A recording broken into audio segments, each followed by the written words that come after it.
Welcome everyone. This is the first of our series of Sweet Life Talks. I'm so happy you're all able to be here, and thank you in particular to Dr. Sundeep Ruder for joining us today.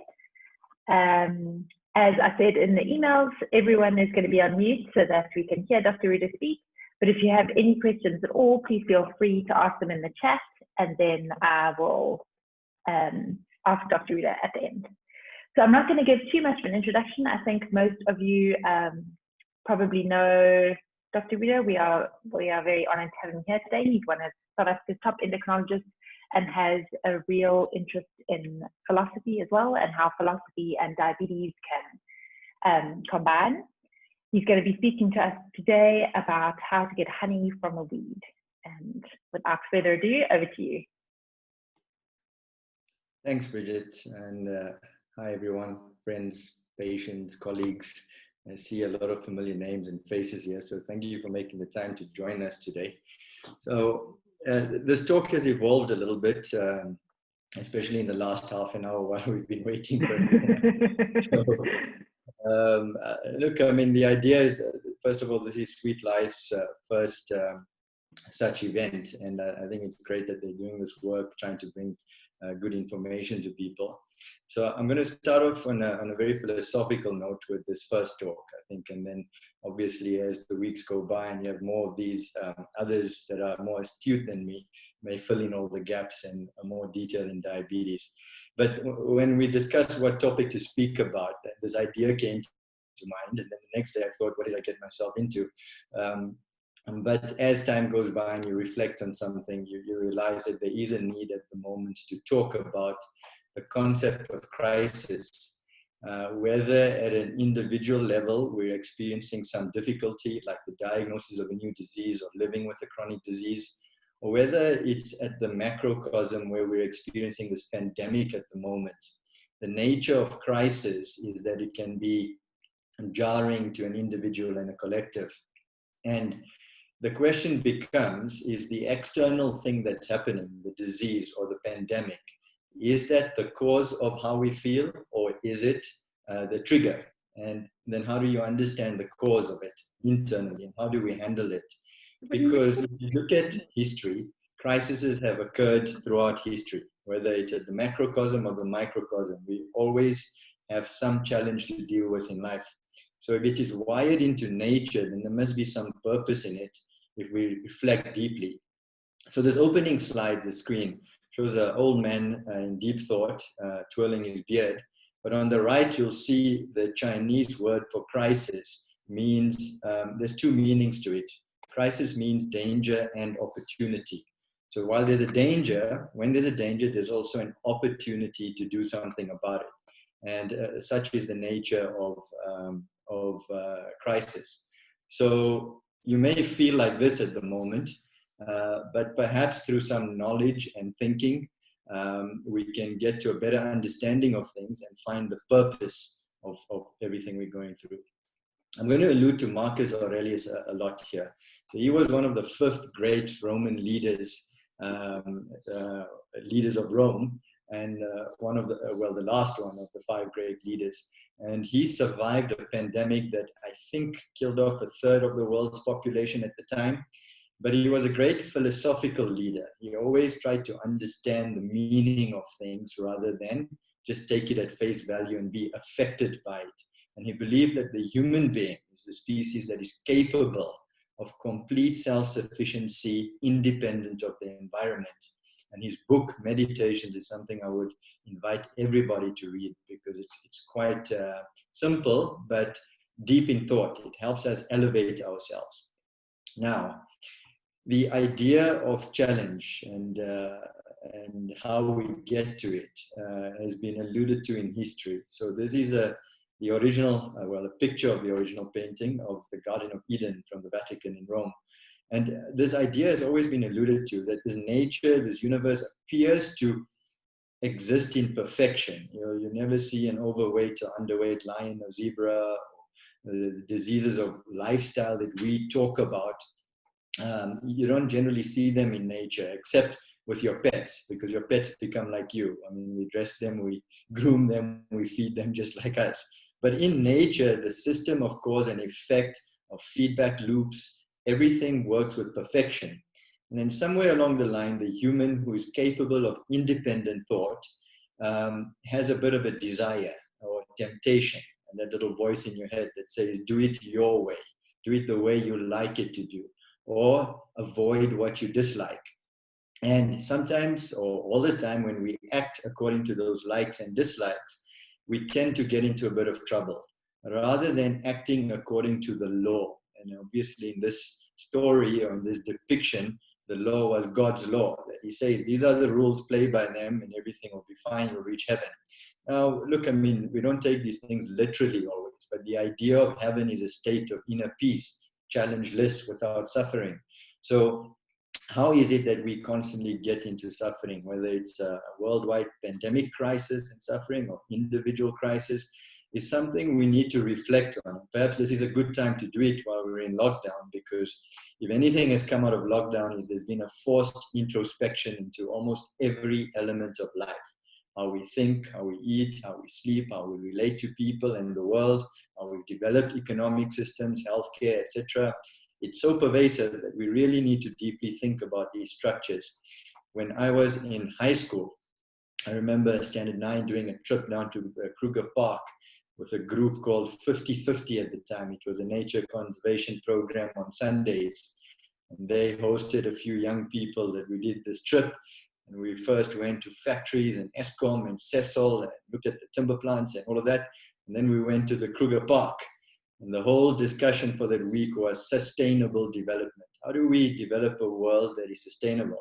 And back in those times, we had to discuss economics and models and policies. But as time has gone by, I've realized that the most sustainable way we can develop a society is one that allows the human to thrive and reach his or her purpose. And we've got to define that purpose. But that sustainable development model is a society that is developed according to the laws of nature. It doesn't mean we go tribal, but that we understand the laws and we incorporate them into our policies, technologies, economic systems, healthcare systems, etc. Something to think about. So the idea of original sin was that we indiscriminately do according to our likes and indiscriminately avoid our dislikes. And I'll bring that into consideration later as well. So Claude Bernard was a physiologist, doctor, clinician, and philosopher. And he was the man who termed the word milieu interior. In fact, his book is available to read. Suppose you can buy it online or Google it. But milieu interior is French for the internal milieu, which is the two words from which the word homeostasis is derived. Meaning, homeostasis is how we maintain a constancy within our inner environment. There's a constancy in nature, and there's a constancy in our inner environment, which is not rigid.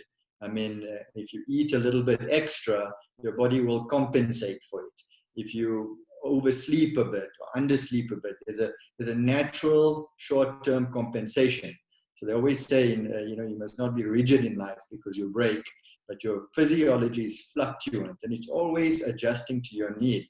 And very few of us actually give that some thought, that to be born, the minute you're born, everything is being provided for your life and your survival. From the oxygen you breathe, mother starts producing the perfect cocktail of nutrients in breast milk. You start growing automatically. So there's actually very little we have to do, except that when we're old enough and we have choice to choose properly in life. Everything else is provided. Sunlight, food, nature, everything.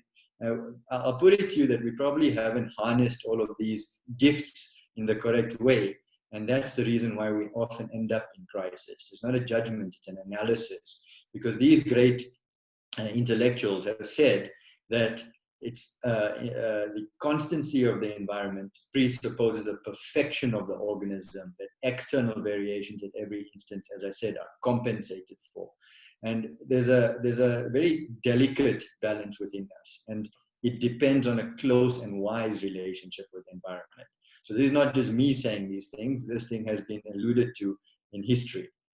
So currently, let's talk about danger before we go to opportunity. We find ourselves in a situation of danger. So this is about diabetes to some extent. I'll get to that in a second. But the way we must think about it is that at any time when we face a crisis, the crisis is experienced in the moment. My pen seems to not be working, but I'll get that sorted out in a second for you. So whatever we're experiencing now has come about due to past thinking and actions, or past causes. Now, some causes are within our ability to modify, others are not. A simple one is type 1 diabetes, for example. It's a very difficult disease. We don't still completely understand the causes. Autoimmune, viral, we know there's certain risk factors that a child born by Caesar may be slightly at higher risk. So we understand risks, but we don't understand complete cause. But then if you look at the common diabetes, more than 90% of the patients with diabetes around the world have type 2 diabetes. The causality is linked to certain lifestyle issues like bad food, sedentary lifestyle, stress, etc. But then even then, can you say that those are the causes? Because at the root of it, why do we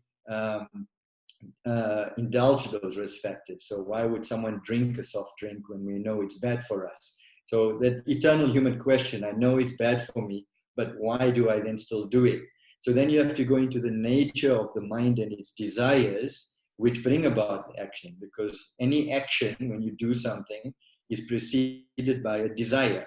And our desires, I put it to you as humans, are modified by how you're born. So you're born with a set of desires, but then through society and families and programming and what we call culture, we have become a fragrance or footprint of a certain set of desires. And if we don't watch those desires carefully, they determine our actions. So where we are presently, and at the individual level that plays out, but even at the collective level, if you take South Africa at the moment, I mean, we have allowed for very poor leadership to govern the country at the moment, very selfish, there's corruption. So with that kind of past, presently, when you're in a crisis, the deficits of all of that are going to be highlighted.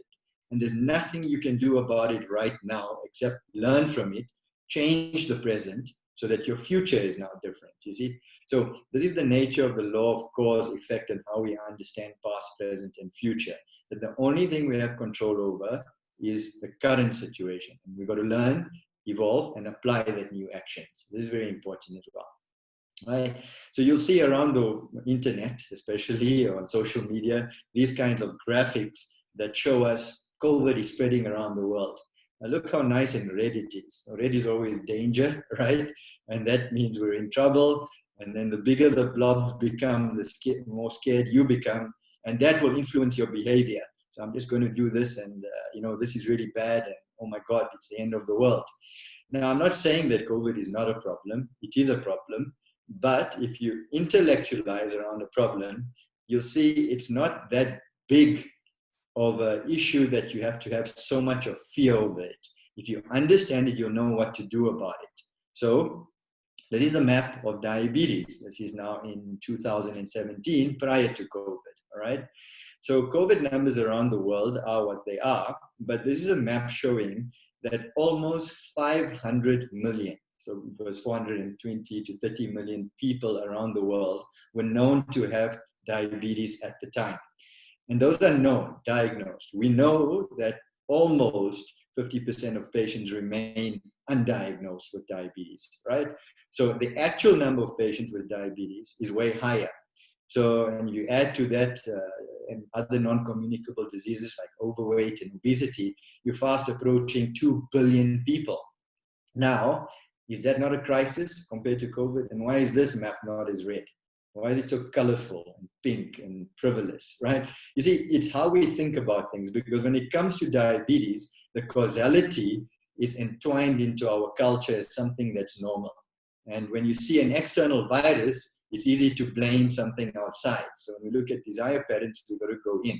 And this is not judgment, it's not blame, it's analysis. Because if there's an effect, there has to be a cause. And I'll show you the science behind it now.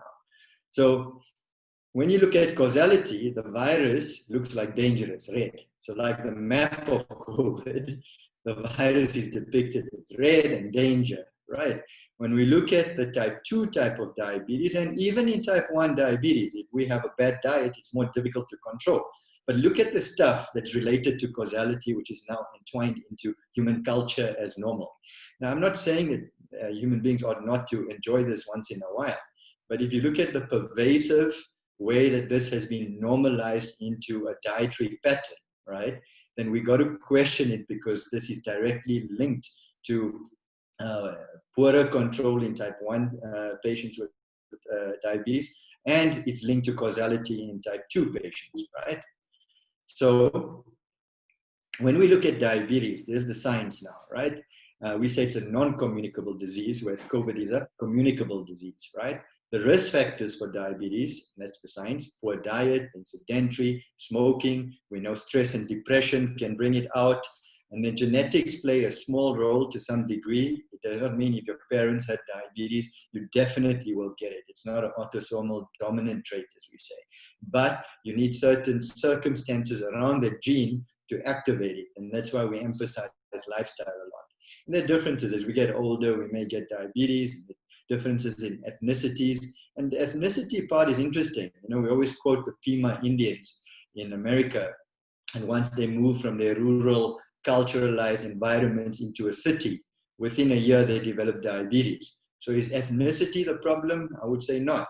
It's the change in environment that their bodies are not used to, that type of food, that type of lifestyle. And we have to think about it that way, right? But I would put it to you that diabetes is to some degree communicable, because as much as there isn't a virus as such that's causing it, there is the idea of a meme, which is a viral virus of the mind. It is an idea in the mind that this is how we have to live. It's propagated through culture, that we got to have a starter, a main, a dessert, an after dinner mint with every meal. We got to do this on a Thursday night. I think they call it Puza Thursday, right? Or we got to go out to that place on a Saturday or Sunday. I'm not saying not to enjoy. I'm saying, do we question these things and do them with discrimination rather than indiscriminate? So if people, and remember, kids learn by copying. So if the household or the family or the community is just living without thinking, then the kids are going to copy it. So are we not communicating these bad cultures to people then? It's something to think about. We live in a globalized world. You go to rural Peru, where I've been, near Machu Picchu, the locals don't eat their local food, which is quinoa. It's now become a fad for the rich.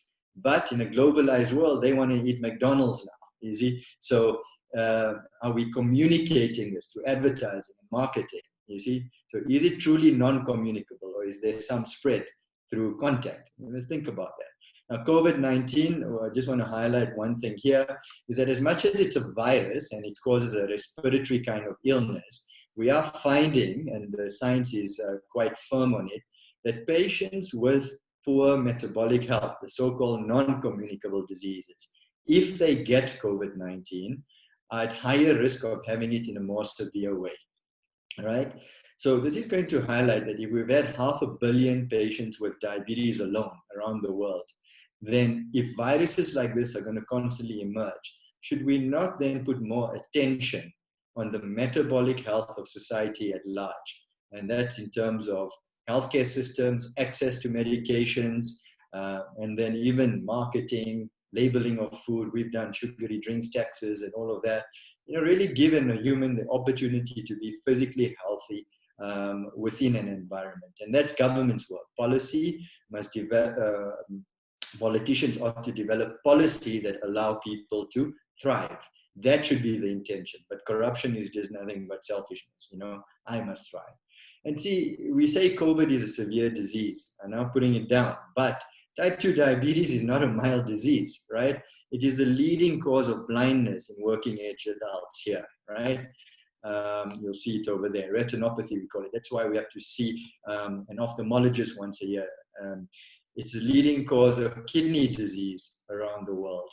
It increases your risk of stroke significantly. But this is very important, cardiovascular disease, right?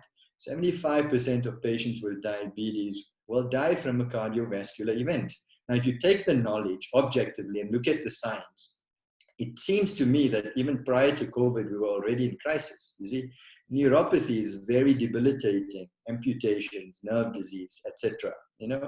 And this has been going on. We've been trying to highlight the complications of diabetes, and we want to, as endocrinologists, the work that Bridget does, everything is to try and bring attention to what we need to do to prevent all of these things, which can be quite severe. Look, I mean, the very nature of birth is that death is inevitable. And I think this is something that's important in today's culture. We should have a conversation around it.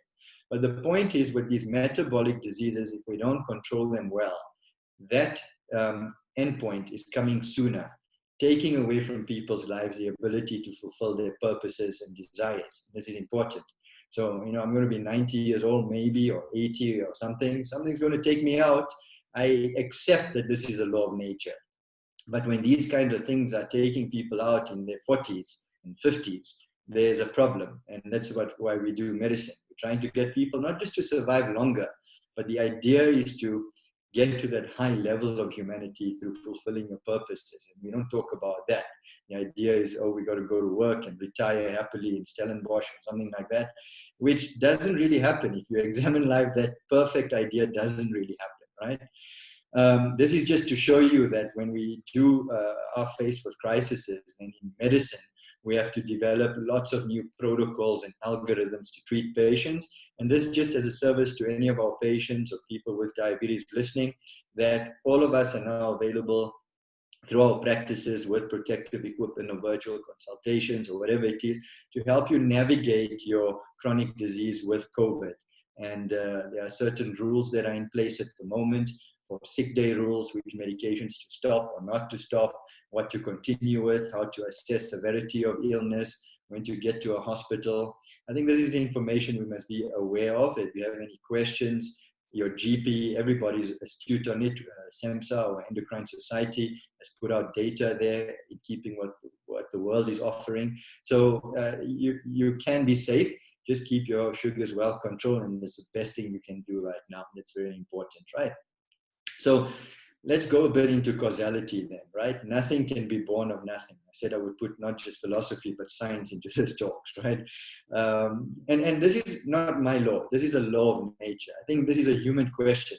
We all want to know the cause of everything. But the ultimate question is a very high question that the philosophers ask. What is the cause of this universe and this life? How did it come about? And what's the purpose of it? But in it, there's all these short-term causality questions.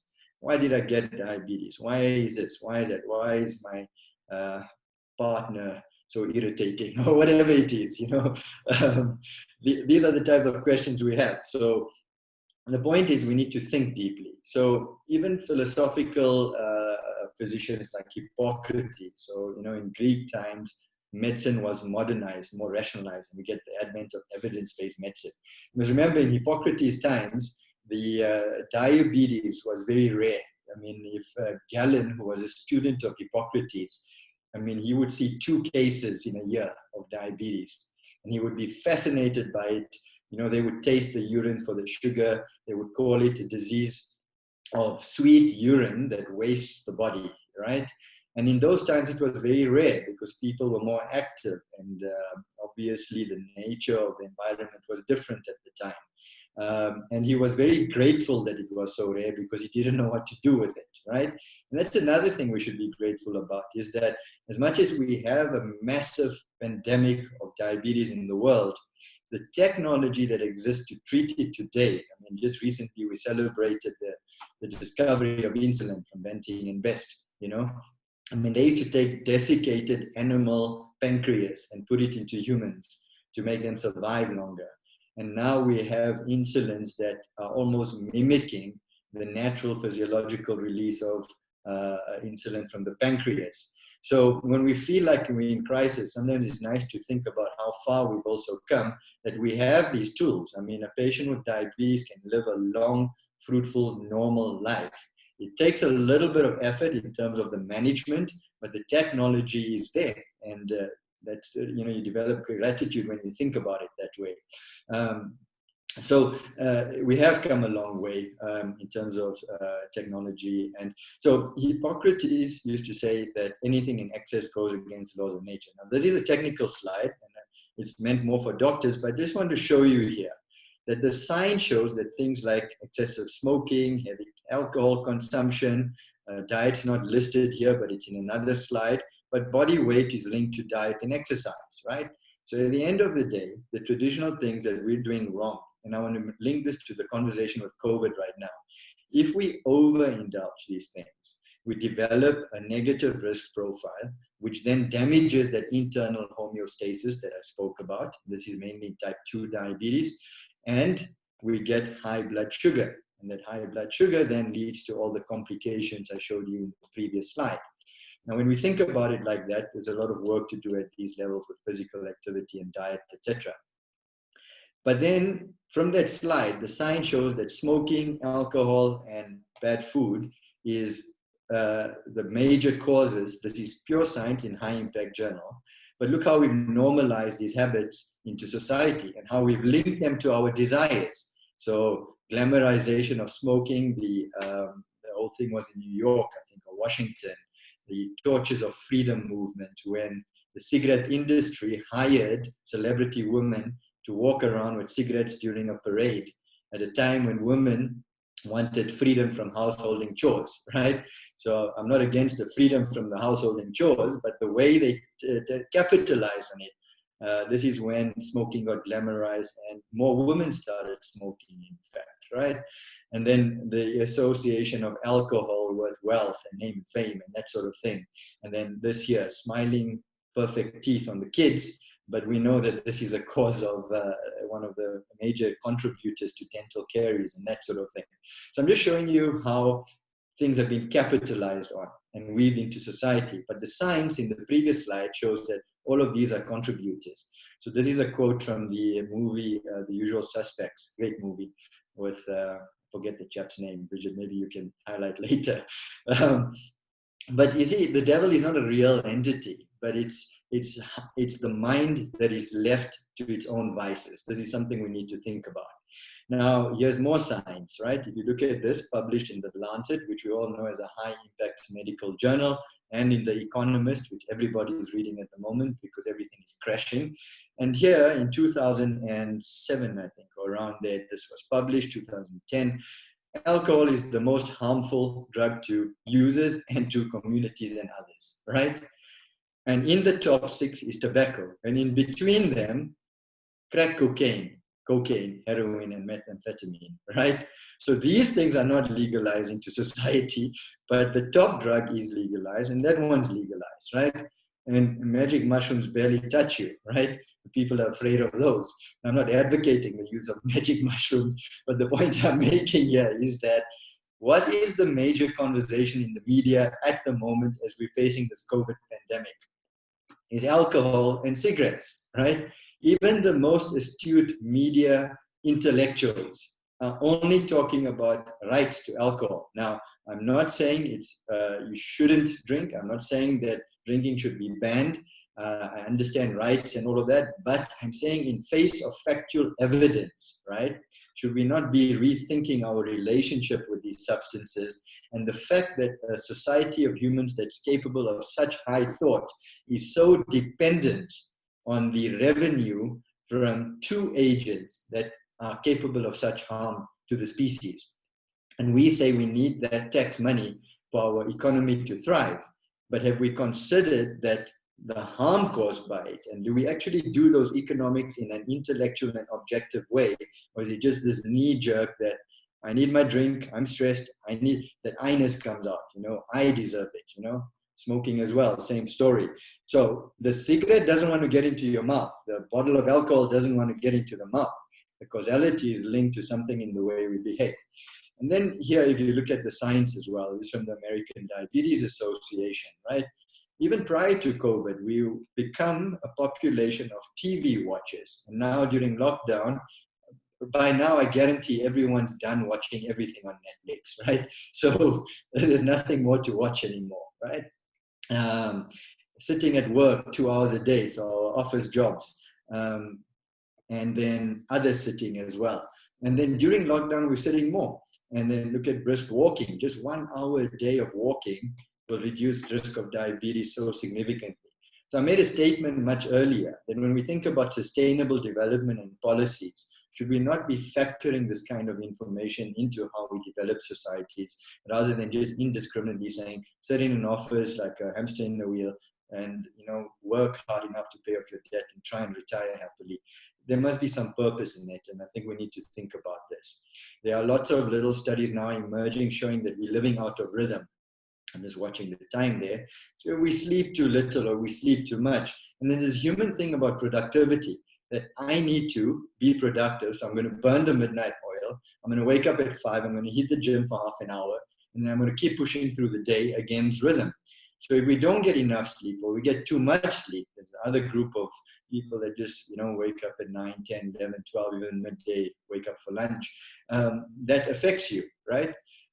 Job strain is a risk factor. So in this study, job strain was defined as feeling a lack of purpose or reward in work.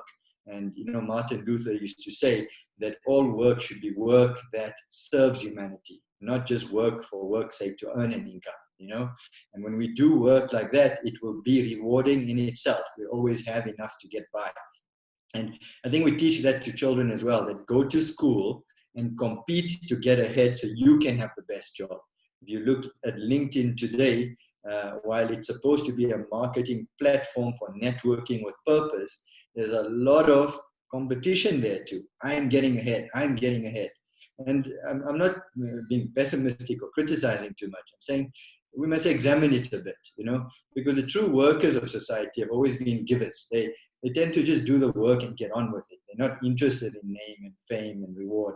Reward comes automatically. So that's something we need to talk about. And this is data. So the way you interpret this is the gray blocks show people, the studies that have shown that people experience job strain, and they're always on this side of the line, means they're at increased risk of diabetes if you experience job strain, right?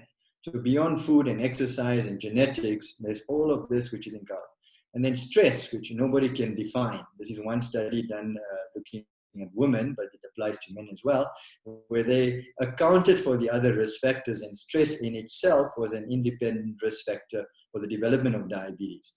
And then we look at how the experience of stress, which is a mental agitation, right, causes havoc with our physiology or our homeostasis, that balance within our body, you see. So this is what we do as academics and scientists. We study the disruption of the physical body at these levels, and what do? We develop pharmaceuticals and medications to undo that, you see. And speak to any, if you don't have diabetes, the patients here who are diabetic, you know, you have to be on 2 or 3 or 4 medications to control sugar. Patient with type 1 diabetes has to keep adjusting the dosages. So that's the pharmaceutical approach. Now with type 2 diabetes, you also got to take the cholesterol medication, you got to take the blood pressure medication. So we're ending up treating everything which was naturally regulated from outside, you see. And we're grateful that we have the intellectual capability to develop these beautiful scientific tools to help humanity. But my problem is that if we don't introspect while we're using it, then we become dependent. It's like a crutch with a guy who's got a broken leg. If he doesn't rehabilitate the leg while he's on the crutch, when he comes off the crutch, he still can't stand on his own 2 feet. So this is the same with us with any disease. I have my own physical challenges, diabetic patients have this, but we have to learn from disease as well, and that's very important, right? So very interesting one here.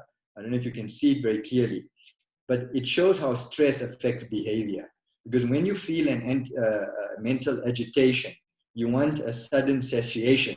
So this is why I say I never judge when people smoke or drink excessively. The idea is that if we don't know how to manage our minds and stress, then the easy crutch is to have a quick cigarette, or to be more sedentary, or to eat those carbs in the afternoon. It's called emotional eating, you know. So it's easy to reach for something which is so pervasively available. That's a government story that made it so available. But the other part is that if we don't know how to manage our minds, then you need that. And, you know, if you got to eat, you got to scratch it. I can't judge anyone for that, you know. That's the whole point. But if we can help humanity improve the ability to manage that stress, that agitation, that itch won't come up in the first place, now that's something truly remarkable. And that's the discussion that's never been happening, right? So what I wanted to just highlight with these very technical slides, and I'm not going to go through them in detail, is that I'm not just talking off the top of my head. Science is showing that whatever is happening in our bodies is linked to what's happening outside. So the time of day at which levels of certain hormones peak is linked to the solar cycle. We call this the circadian rhythm. So if we don't live like the animals according to rhythm, right, of nature, then we disrupt that those hormones. Like if you're up at midnight, your cortisol is going to stay high instead of going down. And that excessive cortisol exposure can cause certain harm to your body over a period of time. And what we're realizing is that we've got a clock deep within the brain. It's called the, I forget the nucleus, suprachiasmatic nucleus, SEM. And we've got clocks even within our skin, interestingly, peripheral clocks.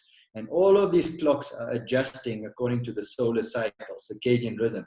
And then within a day, there's also rhythms happening in them. Those are called ultradian rhythms. And they're linked to how we exercise and how we eat. So if we do sleeping, eating, exercising indiscriminately, not within the rhythm of those clocks, we cause mishaps with the physiology. And this is just a list of all the ones identified where they say all the hormones identified that do have a time of day dependent rhythm.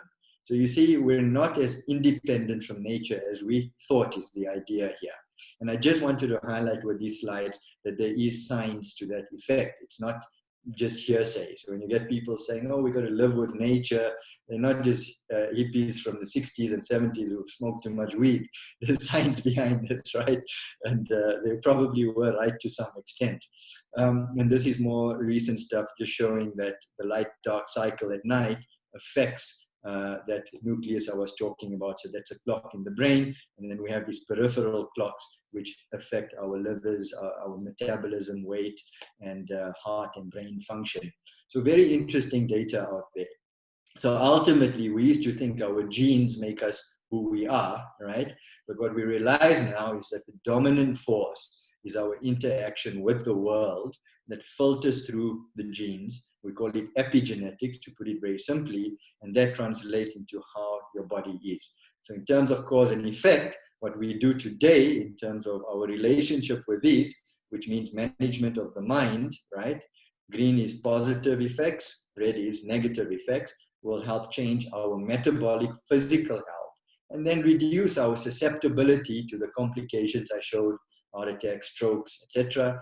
And even the more acute susceptibility now with COVID, that you're less at risk of having it severely if you do get it. And that's how we must maybe think about it, right? So this was Herbert Shelton, a great physician that I've recently been reading. And he said, deep within the human constitution lie written laws of nature that should guide man in the conduct of his life. And it's a nice way of thinking about things because the gifts have been given. And the challenges then teach us how to manage the external pursuit. So how to turn, how to gain honey from a weed is to look at the challenge, objectively learn from it, and then do what is necessary to undo that. You change a cause, the effect changes. And that leads to more balance and peace. So that's the opportunity that presents to us now. Having understood the challenges, the background, causality to some degree, we have an opportunity. Because this is a question I'm asking myself in my 40s now, is there some purpose to these things happening, And we're a human species. We can't just take anything as it's happening randomly or it's a mistake. Or the one thing we have to fight within us is this question of why me? You see, when that comes up, we've got to fight it because that comes from egos. Because remember, there's a cosmos that's playing out. When you look at that picture of Earth from Mars, it's a little dot. And everything is happening in this beautiful interplay. And when we personalize it to a very high extent, you have a very myopic view of the world. That's when you feel that shudder. But when you start seeing things from a bigger perspective, you'll know what to do. You start breathing lighter, that ethereal air, and you'll know your plan, and it comes to you automatically. So examination of purpose is important in anything. because we've seen the world collapse around us, So, Americans, the epidemic is huge there in terms of severity. They've had poor metabolic health in general. Remember, diabetes started as a Western disease, the type 2 diabetes, right? Celebrity culture, we pay celebrities a lot, but should we not be paying teachers and thinkers more in society? Look at the need for uplifting, not just doctors, but healthcare workers like nurses and diabetes nurse educators and those sorts of people that really provide a service in helping people improve their lives.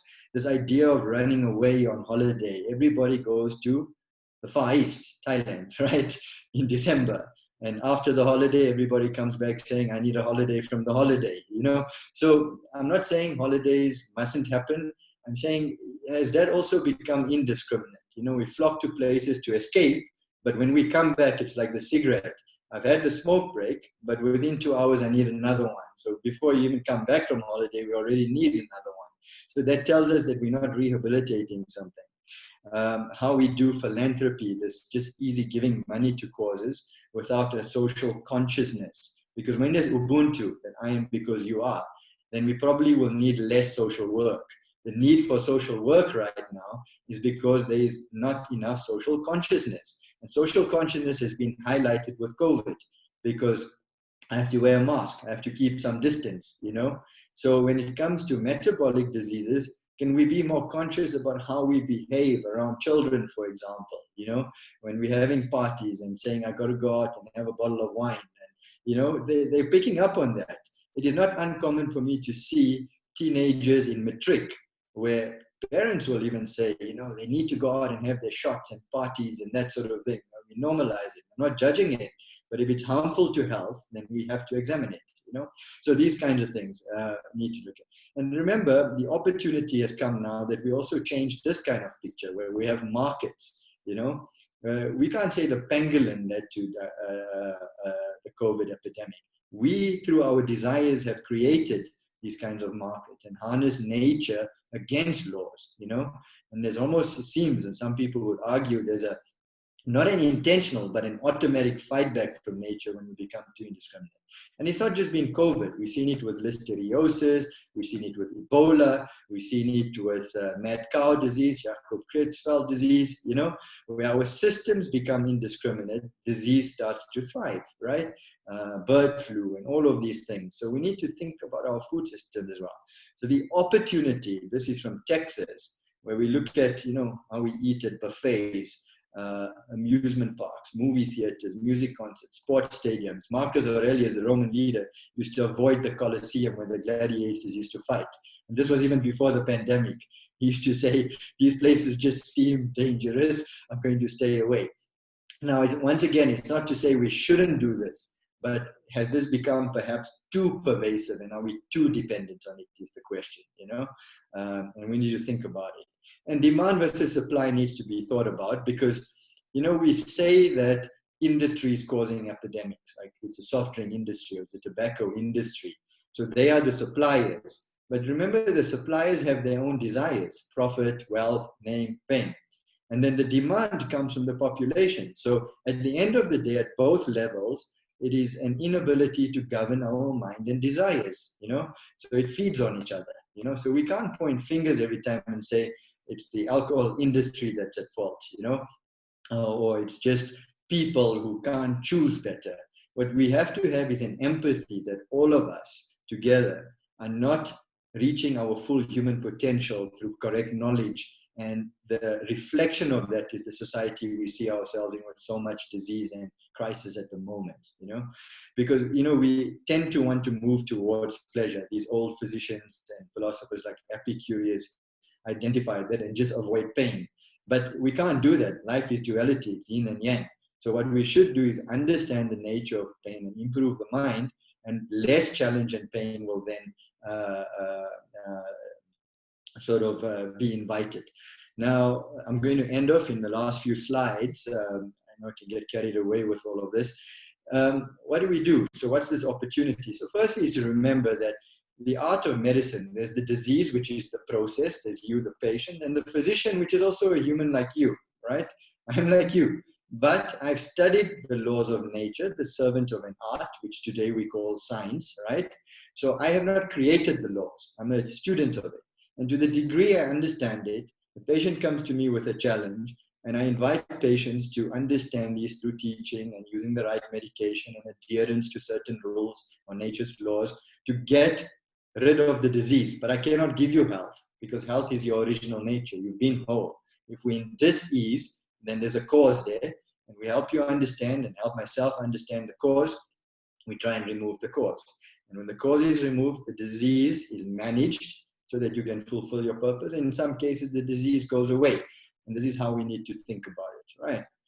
And how we do that is to surrender, sometimes to advice, because what you don't know, you got to learn. Once you learn something, you got to reflect on it. So even what I'm saying now, reflect, think about it. When you understand a thing, you can apply it into life, and that becomes an experience. And when that experience is there, that is true wisdom. A truly wise soul, if you've ever met one, they don't preach. They just answer questions in a nice, frivolous, logical way, but they're living it. So the guy who preaches what he practices is a wise guy.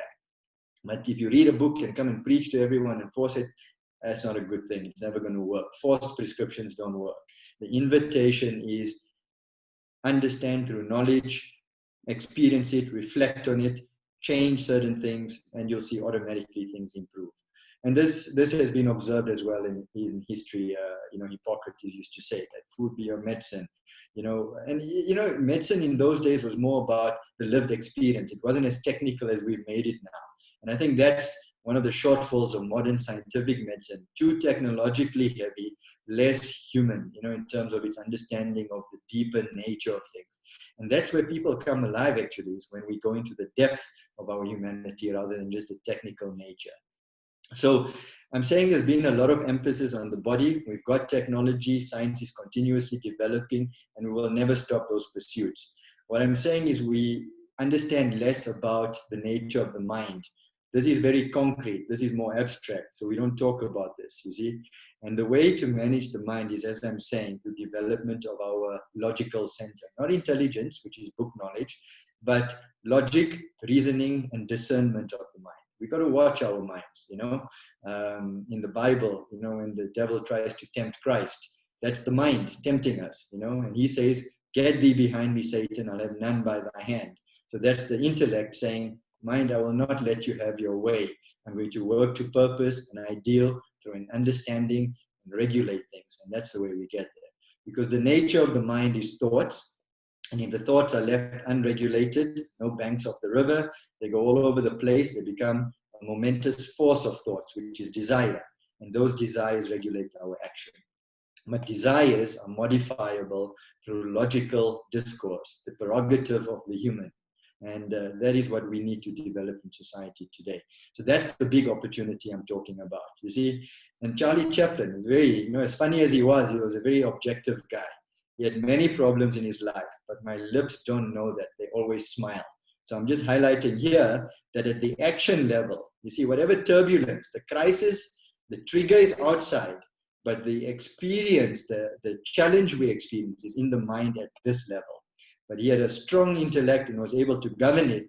So outwardly he appears as this serene, objective, quite funny guy, you see. And that's all the greats of humanity, whether it's a Buddha, Christ, or Prophet Muhammad, peace be upon him, or even to some degree, a Nelson Mandela. I mean, he just walks into parliament and everyone's quiet. That's outward sereneness because their desires are well governed, right? I mean, you don't have that kind of politician in parliament anymore, right? It's a chaotic circus, which actually is an expression of these chaotic desires, right? So what we're saying is we want a stable, perfect mind. It's like a cone. If a cone tries to balance on the tip, that mind, it's going to fall all over. If it's a little more evolved, it rolls in that plane, but the stable, perfect mind is an intellectually developed mind. And this is what we need to develop in society. So final 2 or 3 slides, sorry, Bridget, about time. You see, this is what we've done here. Body, we've got pharmaceuticals, we've got exercise, we've got prescriptions, medical treatments, and the science continues, and we're doing great here. We have to be careful. Currently, there's a lot of scientific ego. This is a talk for doctors. I got the slide from.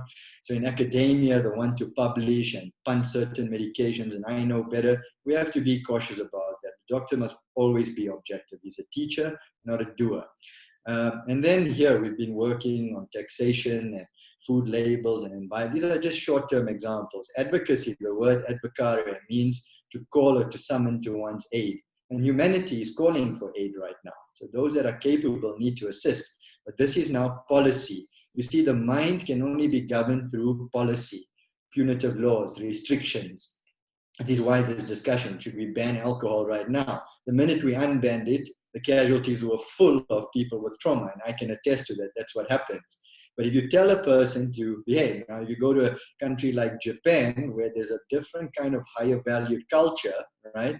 Intellectual development is pushed for at a very young age. Education systems are developed. You tell a culture like that, listen, manage this thing or the behavior pattern, they do it, and you won't see a problem. But then in other countries of the world, where the mind or education levels have not been great, then we have a problem here, you see. So we cannot judge, but we need to look at where we've had a deficit. I mean, right now schools are closed. We need mathematics, we need critical thinking. What's going to be the impact of that?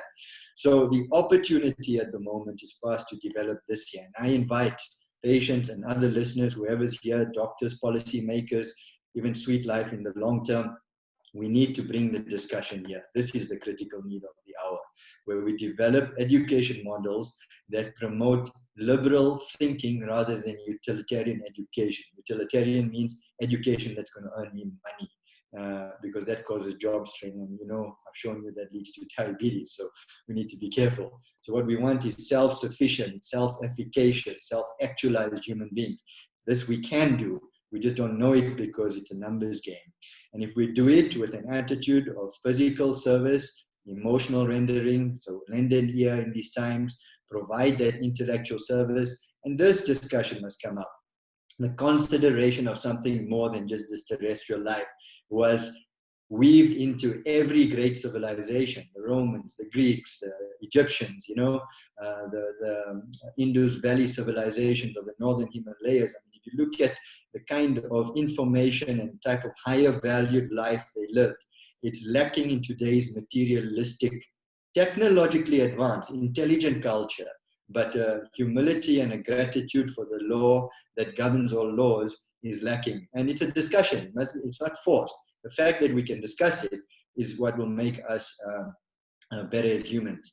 And if you want science, it's been shown as well. So today I got to prove everything that I say of things that have happened in antiquity. So they've shown in studies that selfless giving, whether it's in medicine or anything, selfless means when you give without a feeling of doership. I'm not higher than you. And that leads to better outcomes always. And that's Ubuntu. You see, you move beyond yourself to family. And what you do affects your family, but charity begins at home. It should not end there. So you think of your community. The higher your ideal in life, the more stable you'll want to be. You see, when Nelson Mandela wanted to fight for something higher than just himself, he was able to tolerate 27 years of prison. He gathered honey from a weed, right? So he went into his own lockdown there, forced lockdown, but his diet was clean. He exercised still, right? He maintained his contact with knowledge and even taught everyone with him. And when he came out, I mean, look at the ability he had to change the country, right? And the force that comes out of him, isn't it? That is gathering honey from a weed. Any challenge, you can turn it around. And he just went into a standardized natural rhythm in prison. And if that's the culmination of your life, you will finally be that flower that expresses itself. The flower is not the flower at the seed level. You've got to go through things to get to that flower. The expression of your life is at that point. And I think we identify more with the entire species, humanity, and beyond. And that way, life on Earth improves. And this has been alluded to, that we honor what lies within the sphere of our knowledge, but we do not realize how dependent we are on what lies beyond it. That gratitude for that which we know what we know with, and that which we also know what we don't know. The thing that gives us the ability to know what we know and be aware of our ignorance is the underlying principle. something we've become disconnected with. So we move from a physical-chemical and a chemical-biological world, and we weave it together with this psychomoral and religious-spiritual understanding. So the title of the talk, to finally finish, was derived from this poem by William Cowper, right? They whom truth and wisdom lead can gather honey from a weed. The point I've been making is how to gain honey from a weed. Even a weed has its place in nature. The only time we feel it doesn't have a place is in our gardens when we've decided, I don't like weeds, right? So we want to cut it out because we want the picture to look the way we want it to look, you see? Now in nature, I mean, if you go into an untouched Amazon forest, right?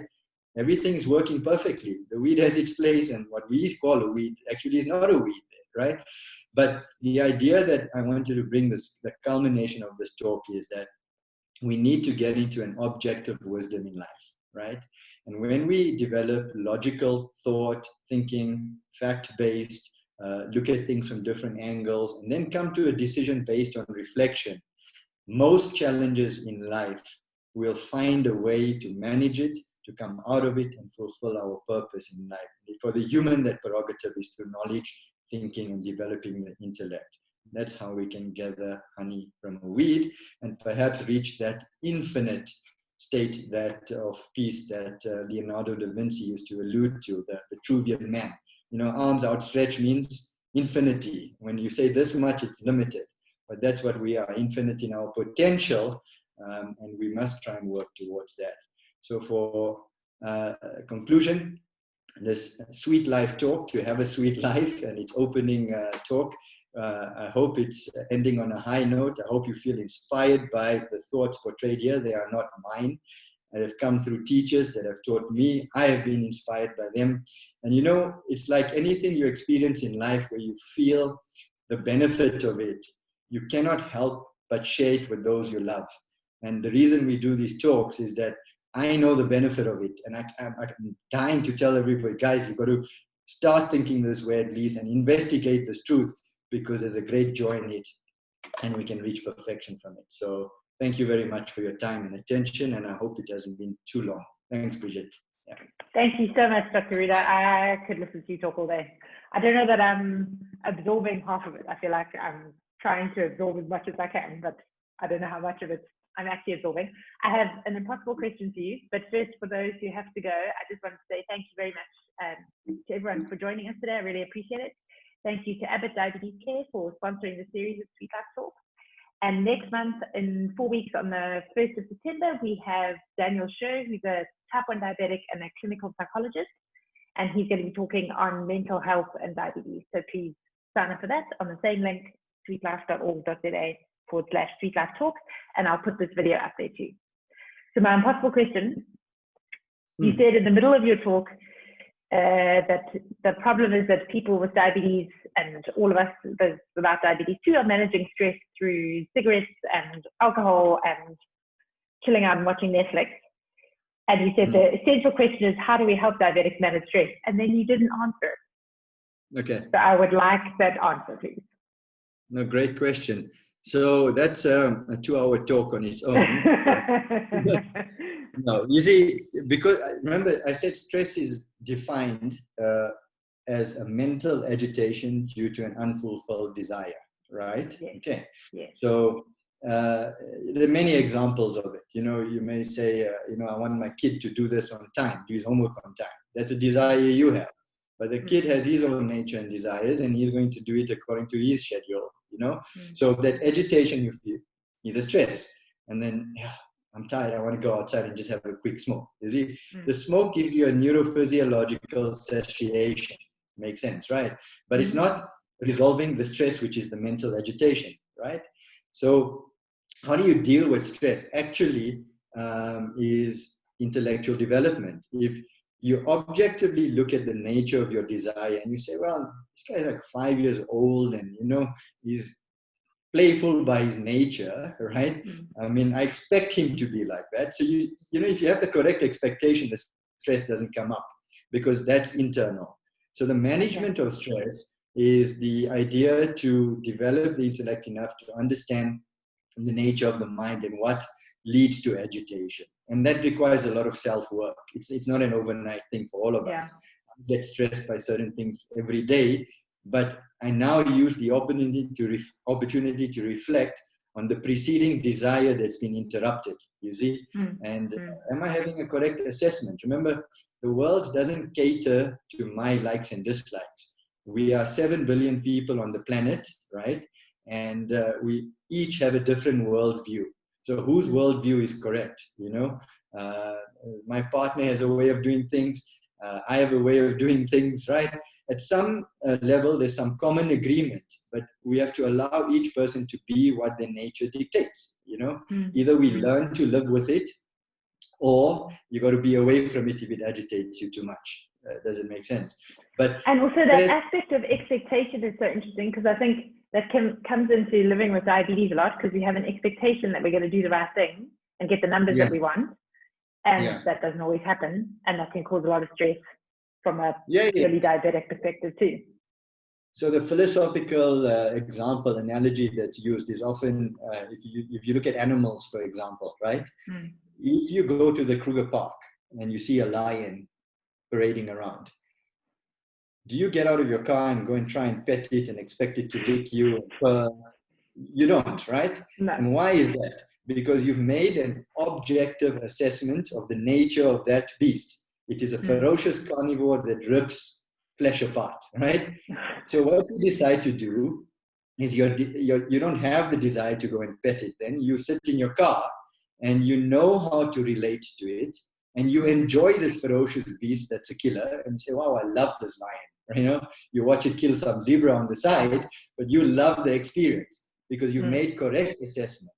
But if you make the incorrect assessment and go and try and pet it, you're going to experience stress, that agitation, mentally, and then physically you'll be ripped apart, right? So it's always about, now, why don't we do that with human beings, which is the thing that seems to stress us the most, right? Where you say, okay, this guy is like a bunny rabbit, and this guy is more like a, I don't know, like a sheep, you know? But we expect the sheep personality to act like a bunny rabbit, or we expect people to behave how we see the world, you know? So if they don't comply, we feel agitated, you see? So objectivity with humans is very difficult because we are mentally involved or attached to them. That's the difficulty. This is why so many of us have pets. We more pets. Easy way out. No, so stress management is a big thing, you know, and it depends. So see, you can watch Netflix, but you are not dependent on Netflix for your satiation. That's when you intellectually evolved, you see. But if I need Netflix all the time, because I just need to get away all the time, that means the mind is left to its own vices. But you know what happens with that as well, is you get neutralized, you get bored with the thing. So you get bored with smoking, you get bored with alcohol. And then the question becomes, if it's harmful to you, why don't we leave the cigarette? And the reason is it no longer brings you joy, but without it, you feel agitated. So now the reason for not leaving a bad habit is the fear of agitation rather than the gain of some enjoyment, which was the initial thing, the law of neutralization. We've all got some work to do. This is me, you, everybody, right? I know. It's not to say that I'm a patient as well. You know, we all feel stressed. So end of the day, we've got to work on it. Any other questions? Step by step. I think there was one very detailed question in the group chat that you can have a look at. That was like asking a medication thing, which we wrote. And lots of thank you very much. And this was very insightful. So I'm going to end it there. Thank you so much, everyone, for joining. Please sign up for next month on mental health and diabetes. And thank you so much, Dr. Ruder, for sharing. This was fascinating. Have a lovely day. I'll keep the